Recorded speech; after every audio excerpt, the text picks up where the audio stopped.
Parler de l'équipe de France A. Samedi soir, les Bleus affronteront la Bulgarie en qualification pour le mondial en Russie. Alors on va revenir rapidement sur leur actualité cette semaine et notamment en défense où ça a pas mal bougé. Alors notamment à gauche avec le forfait de Kurzawa, débat enflammé d'ailleurs sur Kurzawa. Vous pouvez d'ailleurs, si vous avez raté ce débat, elle est sur notre page Facebook et sur notre page YouTube. Vous l'aviez tellement souhaité que ça arrive. Gros débat. Ça, c'est le karma, ça. C'est le karma. Gros débat sur les. Je comprends l'absence de Riyad aujourd'hui.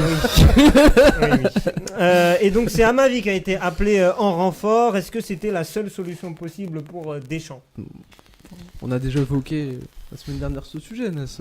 Non, mais là, c'est Amavi. Là, ouais, non, mais c'est vrai qu'Amavi, moi, je n'avais pas le cité venir. son nom Non, la mais semaine justement, dernière. parce que quand tu dis d'autres solutions, on avait évoqué d'autres solutions la semaine dernière déjà. Moi, j'avais dit Umtiti à gauche. Oui, éventuellement. Une solution parmi tant d'autres.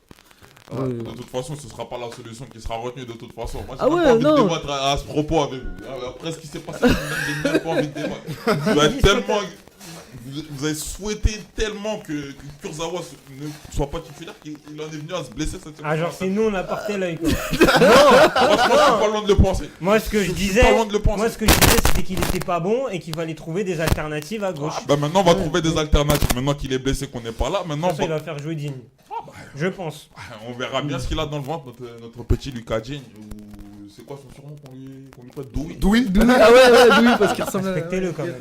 Douy, ben on va voir Genre si du Douy, il a Barça. droit. Bah écoute, on a kiffé Douy, écoute, on a le droit. Hein. Non, mais pour Douy rester... dans Malcolm, ouais. Oui. Et Lucas Digne, c'est autre chose. Pour rester dans le football, Lucas Digne, il peut quand même... Enfin, pardon, il peut tenir sa place contre la Bulgarie. Il faut rester sérieux quand même. Franchement, le peu de matchs, il a que 3 sélections en équipe de France. Et puis même ce qu'il monte avec le Barça, c'est pas folichon quoi. Bah, il monte pas grand chose, Bah, il est pas beaucoup titularisé. De jeu, 105 minutes de temps effectif depuis le début de saison. Voilà, il sera titulaire face à la Bulgarie a priori. Bon, on va voir ce que ça va donner face à un adversaire voilà, qui est plus que coriace à domicile. Bon. On va pas se mettre à craindre la 55e Parce que là, mondiale. exactement ce que j'allais dire. Là, j'entends, je crois rêver. À vous entendre, vous êtes là, on dirait on va jouer l'Espagne ou le Brésil. Alors, c'est pas que je manque de respect à cette équipe de Bulgarie, loin de là, qu'à ses résultats à domicile. Mais à un moment donné, on est l'équipe de France. Si on commence à trembler à gauche parce qu'il y a Digne et que... Non, mais c'est il y a plus de petites équipes dans le football maintenant. On l'a vu à l'Euro, Nas, on l'a vu à l'Euro. Même si l'Euro c'était pourri. Tu peux pas non plus trembler face à une équipe qui normalement est inférieure. C'est pas trembler, mais c'est une équipe qui gagne à domicile. C'est une équipe qui est là quand même. C'est une équipe qui existe, Nas, faut pas dénigrer. J'aurais suivi ton point de vue. Et quand tu vois qu'il y a une cascade de blessures qui s'enchaînent en équipe de France. La défense, on va revenir. T'as Koscielny, t'as Benjamin Mendy, t'as maintenant Levin Kurzawa. Oui. Alors la défense. Il y a aussi Pogba aussi. La défense. Pogba qui est absent. absent. Sur le secteur défensif. On va rester pour l'instant sur le secteur défensif. La défense, justement. Certes, Koscielny, titulaire indiscutable et n'est pas disponible. Mais qui le remplace? C'est une charnière quand même Barça-Real. C'est Varane ou Umtiti. Enfin, voilà. Quelle est leur expérience en équipe de France? D'accord. Non, mais on pose des vraies questions. Faut mettre les pieds dans le plat. Quelles sont les vraies questions? De toute manière, depuis ça remonte même à plus de 10 ans, il n'y a jamais eu de charnière fixe en équipe de France. À l'Euro, on est parti avec une charnière Koscielny, Umtiti qui n'avaient jamais joué ensemble et on arrive en finale. C'est constamment du bricolage. Donc, c'est un bricolage de plus. Donc, je vois pas pourquoi il faudrait s'inquiéter. Il n'y a pas de raison de s'inquiéter. Non. On va jouer face à un adversaire qui est invaincu à domicile. On a vu tous les problèmes qu'on a à l'extérieur. Umtiti et Varane, c'est deux joueurs qui avaient l'habitude de jouer ensemble en équipe de jeunes. Ils sont de la même génération. Ils ont l'habitude de jouer ensemble en équipe de jeunes. Moi, je te parle de leur expérience en commun en équipe de France. Combien de minutes en équipe de France ont-ils en commun à l'heure actuelle? 54 minutes. Mais ce sont deux joueurs qui jouent dans deux très grands clubs, le Real et le Barça, voire les deux meilleurs clubs au monde. Je vois pas pourquoi ils ne seraient pas complémentaires. Ça suffit pas, ça suffit pas de jouer dans de grands clubs. Il faut jouer en fait. Oui, non mais là-dessus. Et pour Varane, malheureusement pour lui, en ce moment. Il joue. Ouais, il joue. Mais bon, là c'est le Real. Là c'est le Real. Est-ce qu'il a beaucoup joué avec Umtiti?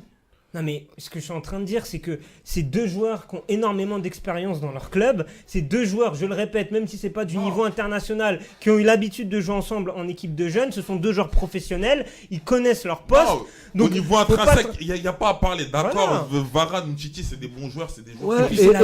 Et encore, mais lorsqu'il y aura de l'adversité, il y aura de la pression dans la défense française. Qu'est-ce qui va remonter? On jouerait l'Espagne, l'Angleterre ou... Mais c'est la Bulgarie, les gars. À un moment donné, Mais même Nas, il y a plus, on l'a vu pendant l'Euro, il y a plus de petite équipe. On l'a vu pendant la Coupe du Monde aussi, il y a plus de petite équipe, c'est bon, c'est fini avec ça. Moi je comprends pas comment on peut s'inquiéter alors qu'on a en défense centrale une charnière, l'un qui joue au Barça, l'un qui joue au Real. On s'inquiète, Nas, on s'inquiète parce que c'est pas l'équipe type qui va jouer contre la Bulgarie. Il faut arrêter de se mentir, c'est pas le 11 titulaire. Pour moi, les cartes, justement, vu que c'est pas l'équipe type, c'est l'occasion de prendre des risques. Mais déjà, ouais, mais c'est inquiétant. Ouais, mais tu peux t'inquiéter pour ça. Et dans le sens où Umtiti et Varane, je rajoute un truc en plus, c'est que les deux c'est des gauchers. Et que dans le football moderne, on sait très bien.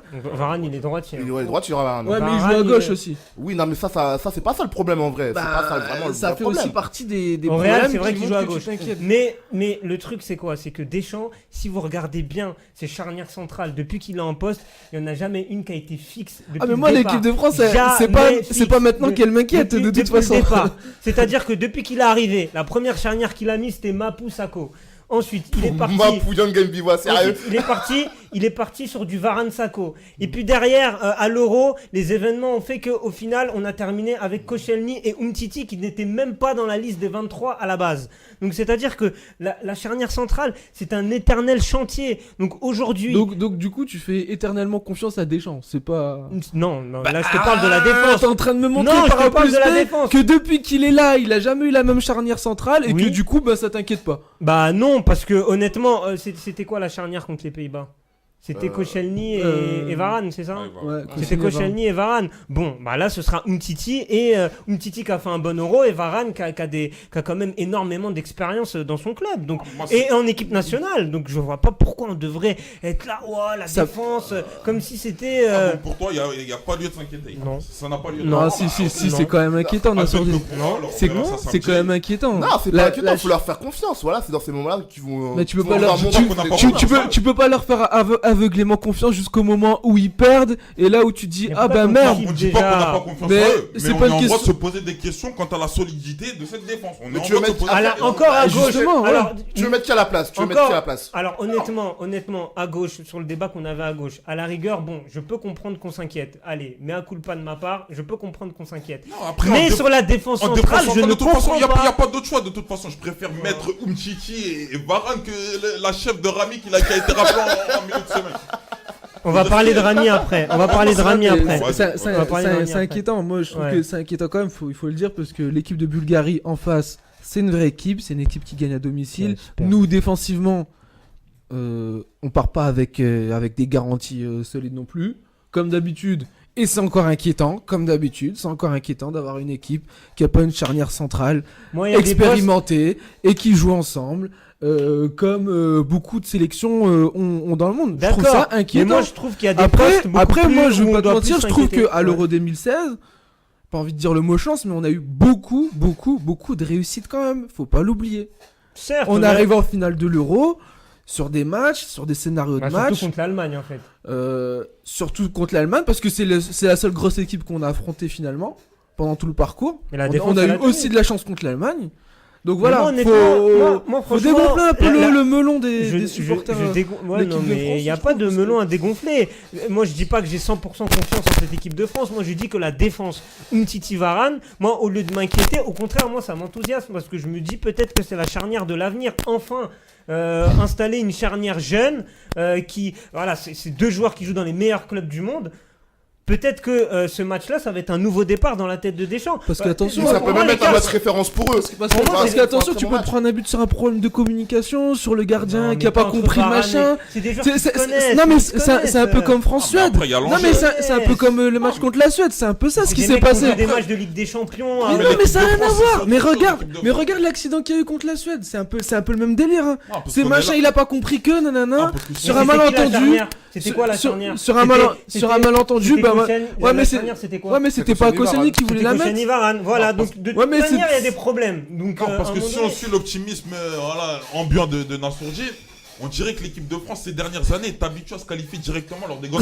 mais ouais, c'est ça. Non, mais non, non, on s'est tapé plusieurs fois des barrages. Je croirais que ouais, l'équipe de France, allez, on claque des doigts, on est C'est pas qualifié ce que. directement. Alors là, Momo, c'est le spécialiste dans les. Moi, je te parlais juste de la défense. Hein. Bah Quand ouais, tu me parles de bah l'équipe ok, de ouais. France. Bon, j'ai fait un raccourci. Moi, je te parle juste de la défense. Bon, bah vas-y, j'ai fait un Voilà, raccourci si tu parce veux. qu'on D'accord, y a va, pas de souci. on va remonter l'équipe et moi j'ai d'autres inquiétudes, mais D'accord. pas sur ce poste-là en tout cas, D'accord. pas sur la défense Nous le centrale. verrons samedi. J'ai pas d'inquiétude. Et puis ça se trouve je vais me tromper, mais moi, enfin honnêtement, vu le CV de ces deux joueurs et vu, je répète encore une fois, ils se connaissent, même si c'était pas des matchs internationaux. De toute manière, en défense, on a eu des problèmes contre la Suède, on a eu des problèmes contre la Suède, c'était pas cette charnière-là. Donc à un moment donné, je pense que même dans la tête de Deschamps, sa charnière n'est même pas encore bien fixe dans sa tête. Donc pourquoi pas tester cette charnière? Moi j'y crois beaucoup. Je crois beaucoup à cette charnière. Moi je suis tout à fait d'accord pour tester. Voilà. Je suis tout à fait d'accord pour Sur la tester question de la charnière Umtiti. qui doit être aligné samedi, il n'y a pas de débat, ce sera Moi, Umtiti et Varane. Voilà, de toute façon il n'y Le aura pas de débat, il débat. était centré Mais sur moi le je suis côté tout à fait d'accord pour tester Umtiti Varane. Mais là on n'est pas en période de test là en fait en Parce ce qu'il n'a moment. pas le choix là. Bah, il n'a pas le choix. C'est ça le truc. Il n'a pas le choix là. Là il n'a pas le choix. Donc là c'est vraiment parce qu'il a Ouais. pas le choix qu'il le fait, mais c'est Ouais. pas rassurant.